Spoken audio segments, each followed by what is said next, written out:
And we're for the good. live.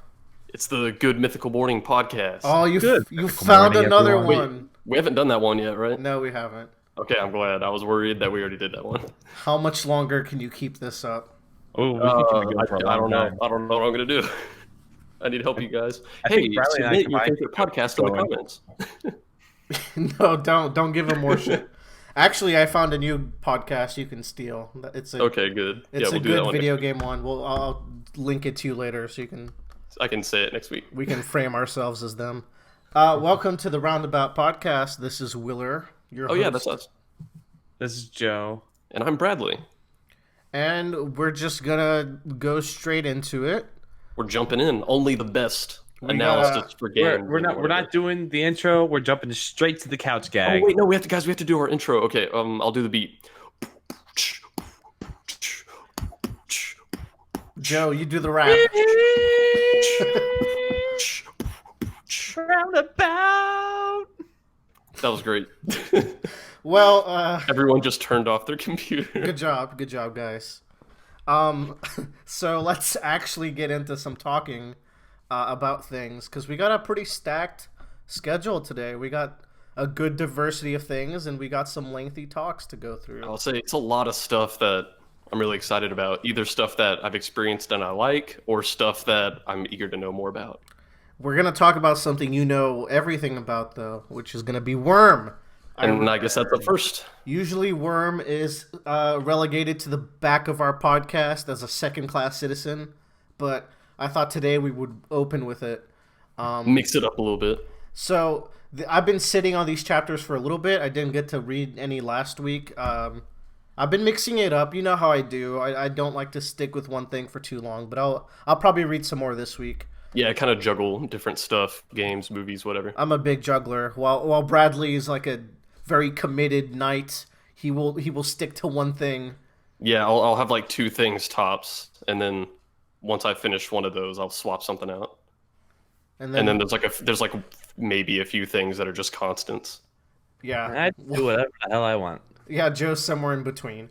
Yeah, So, Joe's just going with the wind. It's probably a good way to be. with Worm, I read 10.6 and the 10 Interlude, which puts me at 11, which is where Bradley has been really excited for me to get.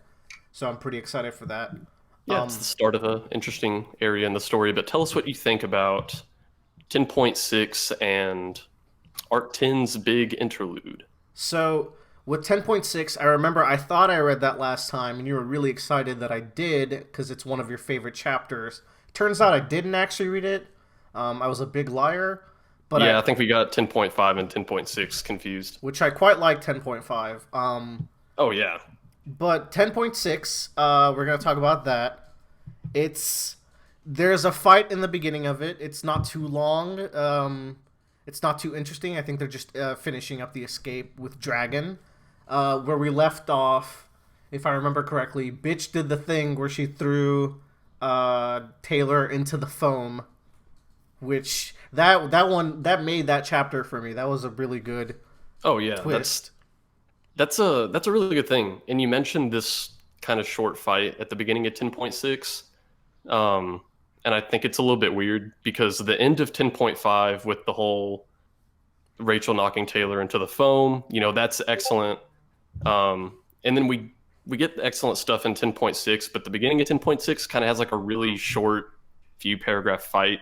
Mm-hmm. And it kind of felt like a weird break in the pace. I was like, it's kind of sandwiched between these two amazing character moments. I actually thought the same thing, which I wasn't too big on this particular little fighting segment, which isn't anything too new for me, but Yeah, it's rare for me to not love something in Worm. That one little fight, I was like, I don't know if we really need that there. yeah.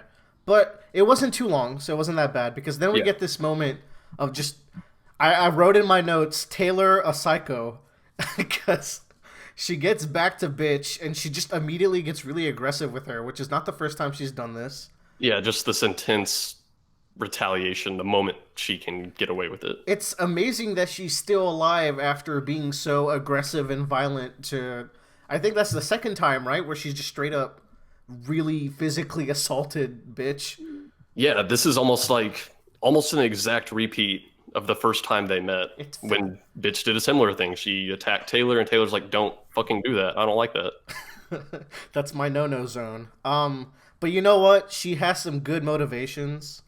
Um, and I wrote down that she always has these weird deals with bitch where she's like, she sets some weird conditional with her, um, to make it so that they're not fighting anymore. Basically, one of them was she would go check up on the dogs with her. I remember that. And this most recent one is just like to get the group back together. She's like, I'm gonna be your teammate, and you can be salty about this or whatever, but we're not gonna do this right now.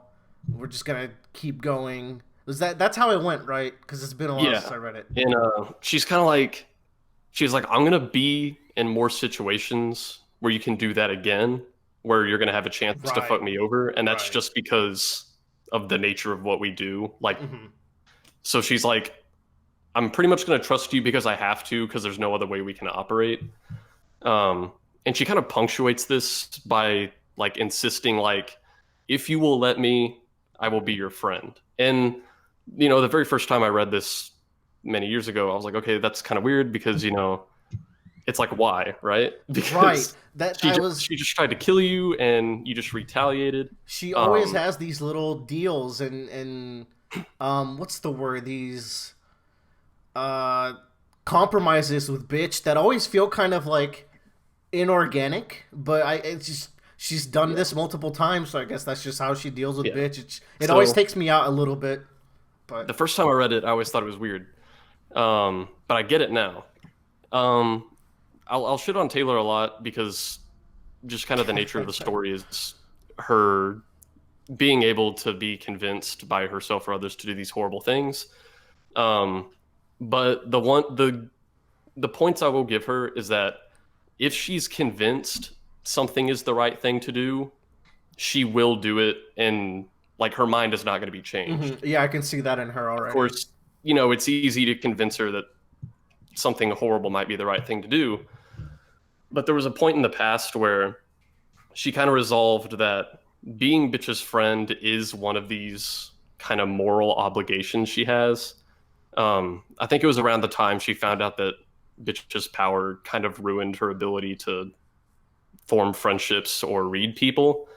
And Yes. Taylor's like, okay, I know what it's like to be lonely. And she's like, if I'm not her friend, she's kind of relegated to a really lonely existence, is her words. So she resolved that she wants to be Rachel's friend, and once she decides on a course of action, there's no changing her mind. So, Very um, very stubborn.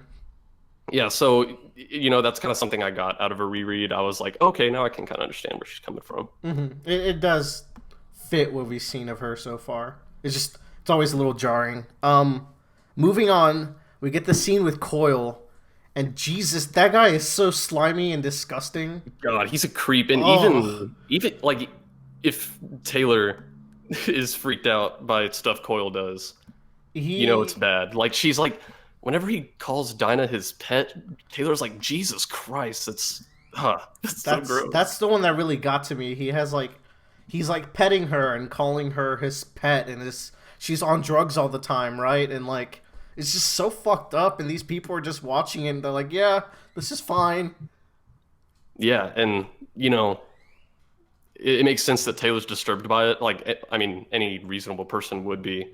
But that's her thing now. I think she even says it at the end of 10.6. She's like, I'm gonna do, like, no matter what it takes, I'm gonna save this girl. Like that is her priority.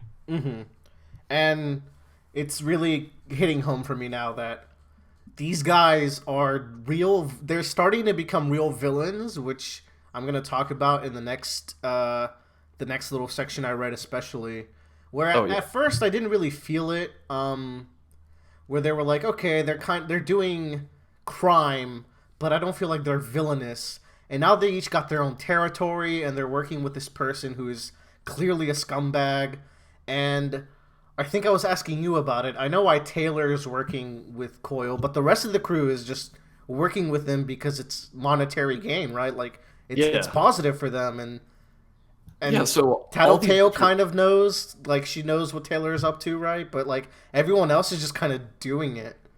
yeah, so like they all have their own little personal reasons that they're also working with him.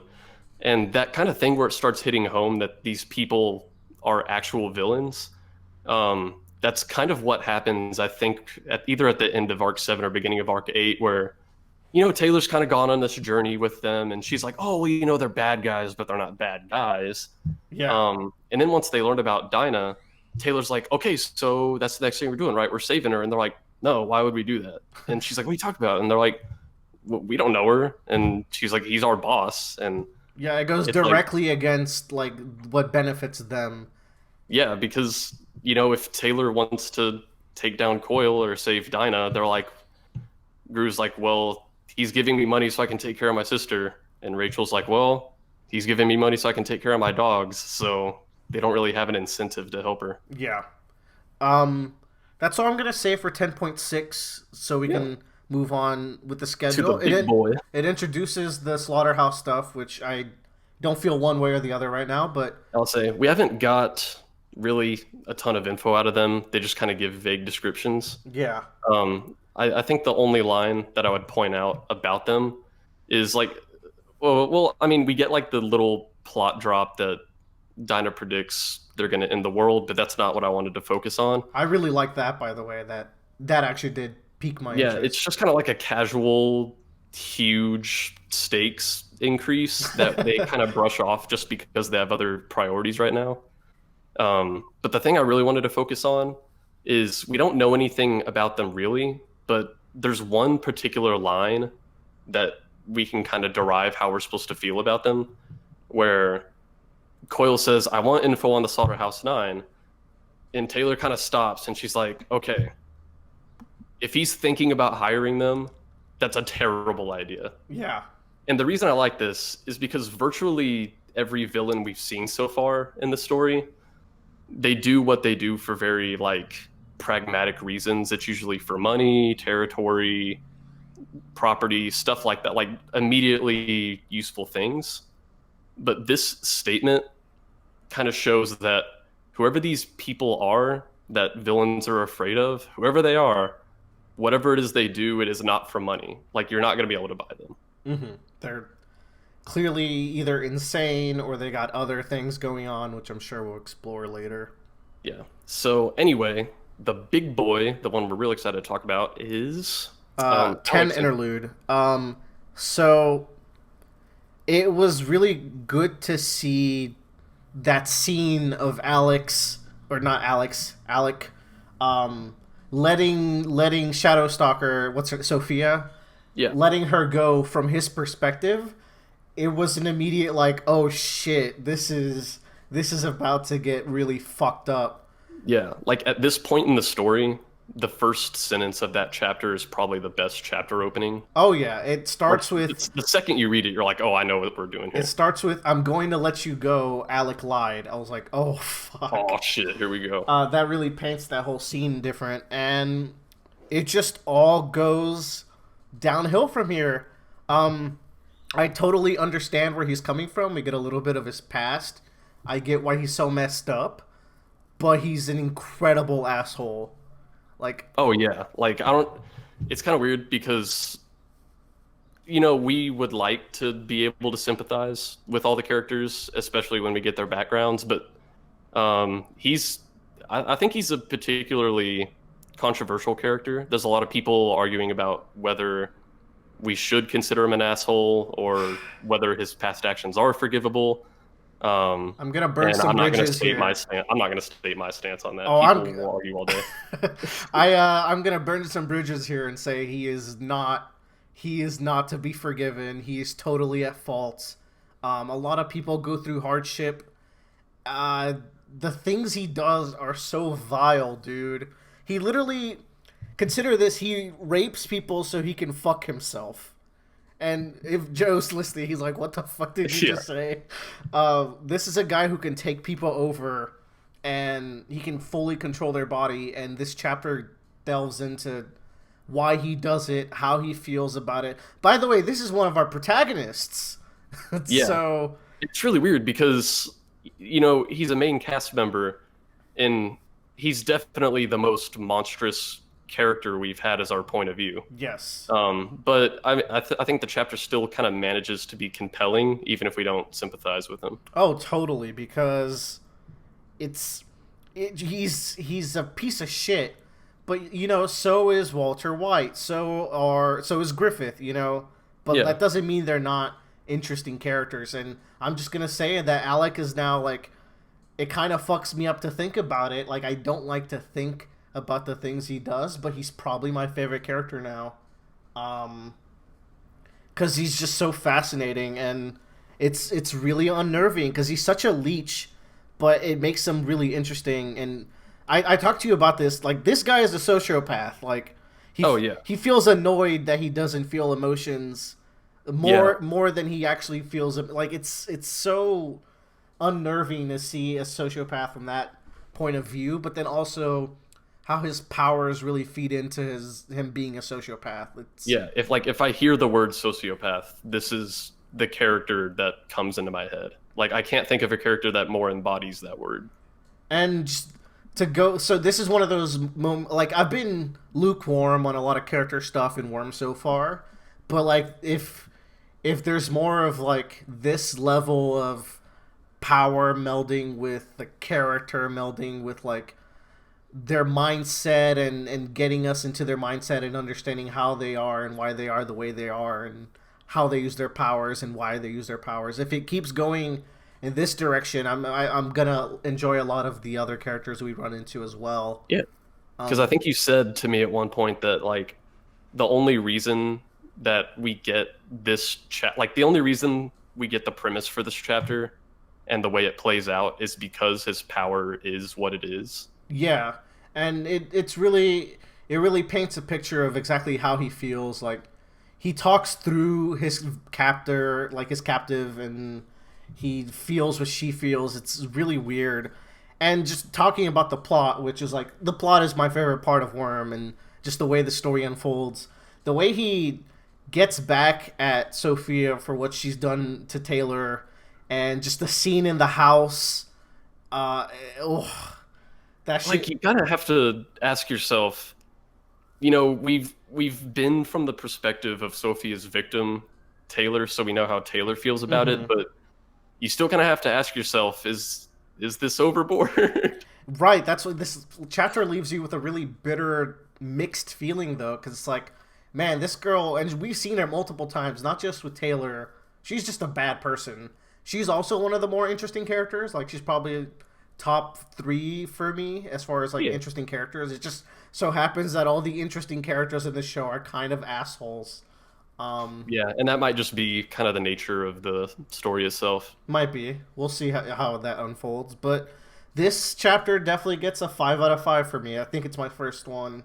Yeah, it's very Um, fun. And whenever you read it, I went back to look at the comments on the chapter, and kind of the overwhelming response was like, "Man, I'm not gonna say I agree with what he did, but it was I, also kind of satisfying to see that happen to I her." read those too. I think people were a lot more positive than I was. Um, but like, I was still intrigued either way, and I'd give 10.6 a 4 out of 5. All right. I really like the stuff with Coil. So So hey, Act 2, or Arc 2 rather, of Worm is definitely enjoying it a lot more than Arc 1. yeah. Um yeah, I guess like the part 1, book 1 of Worm kind of ended with the Leviathan arc, and we're kind of moving into the more, I guess, like the bigger meat of the story. And I just realized I said bigger meat, which is kind of hilarious to Hey, me if you're me. only if you're So you. yeah, I don't know. We'll see where Willer goes and see what he likes.